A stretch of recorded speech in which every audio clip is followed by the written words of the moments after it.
What's up guys, it's Pepper. In this video I want to show you guys how to make this cute cactus polymer clay charm, and if you guys want to subscribe that would be awesome.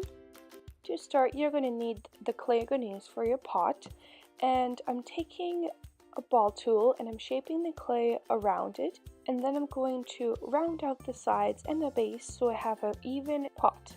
Next you want to take your green clay for your cactus. Make sure it's rolled into a circle and then roll it out so it's like a 3D teardrop, and flatten the bottom. To make the arm of the cactus you will need a smaller green piece, and you want to do the exact same thing as you did with the body of the cactus, except this time you want to take it and curve the end up.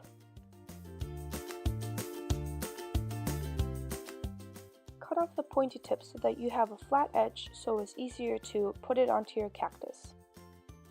I'm blending the two pieces together with a needle tool, and this job is really hard. You have to be really precise and very careful. To create the cute little face, I'm taking a little bit of brown clay, I'm rolling it out, I'm cutting two equal pieces off and I'm rolling them out into balls. I'm using a nail dotting tool to create indents for the eyes, and then I'm putting in my little eyes. I rolled out a really thin snake for the mouth. Then to complete the look, I'm adding two small pink cheeks. Then I'm placing the body into the pot, and I'm giving it an eye pin. When your charm is made, you can go ahead and bake it in the oven according to your package instructions. Once your charm is baked, carefully take out your eye pin and glue it into place.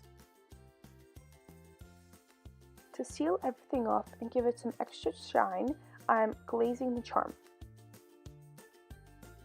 And there you have a really cute cactus charm. Hope you guys enjoyed the video, and I'll see you guys next time.